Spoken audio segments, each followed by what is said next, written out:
শ্রমিক কর্মচারীদের স্বার্থ সংশ্লিষ্ট দাবিতে মুখ্যমন্ত্রীর উদ্দেশ্যে জেলা শাসকের কাছে স্মারকলিপি। বৃহস্পতিবার ভারতীয় মজদুর সংঘের উদ্যোগে প্রতিটি জেলায় একযোগে জেলা শাসকের কাছে সংগঠনের তরফে প্রতিনিধিমূলক ডেপুটেশন দেওয়া হয় 20 দফা দাবিতে।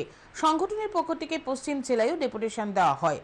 তাদের দাবির মধ্যে রয়েছে শ্রমিক কল্যাণ বোর্ড গঠন, শ্রমিকদের বিপিএল, আয়ুষ্মান কার্ড, প্রধানমন্ত্রী আবাস যোজনায় ঘরের সুযোগ দেওয়া, কর্মচারীদের মহার্ঘ ভাতা দেওয়া, গ্র্যাচুইটি বৃদ্ধি, অবসরপ্রাপ্ত হোম গার্ডদের পেনশন 5,000 টাকা করা সহ বিভিন্ন দাবি।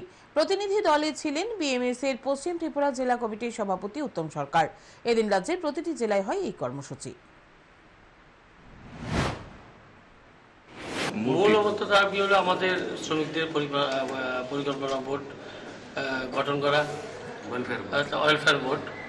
তারপরে আমরা শ্রমিকদের বিপিএল কার্ড, তারপরে আয়ুষ্মান কার্ড এবং প্রধানমন্ত্রী আবাস যোজনা ঘর সুযোগ দেওয়া। তারপরে শ্রমিকদের মূলত এই দাবিগুলি আরো অনেকগুলি দাবি আছে।